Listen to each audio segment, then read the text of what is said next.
একটা ছেলে আর একটা মেয়ের ভিতরে পার্থক্য কি জানেন? একটা ছেলে যদি একটা মেয়েকে ভালোবাসে, ওই ছেলে ওই মেয়ের জন্য জীবনের সবকিছু ত্যাগ করতে প্রস্তুত ভাই। নিজের কেরিয়ার, ভবিষ্যৎ, এভরিথিং। ইভেন ওই ছেলেকে যদি ওই ছেলের ফ্যামিলি বাড়ি থেকে ত্যায্য পুত্র করে দেয়, বাড়ি থেকে ত্যাগ করে দেয়, তাও কিন্তু ওই ছেলে ওই মেয়েকে ভুলতে রাজি নয়। এছাড়াও ওই ছেলের গলায় যদি কেউ ছুরি ধরে যে তুই এই মেয়েকে ভুলে যা, না হলে তোকে মেরে ফেলবো, দরকার হলে ওই ছেলে মরে যাবে ভাই, তারপরে ওই মেয়েকে ছাড়তে রাজি নাই। তার জায়গা আমরা কাউকে দিতেই রাজি না ভাই।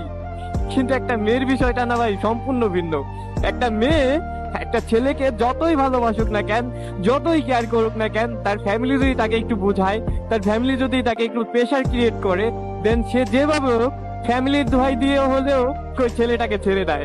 আর আমরা ছেলেরা পাগলের মতো ওই মেয়েটাকে সারা জীবন ভালোবেসে যাই, আড়াল থেকে দূর থেকে গোপনে সবভাবে ভালোবেসে যাই।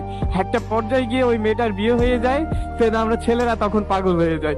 সেটাই বাস্তবতা ভাই।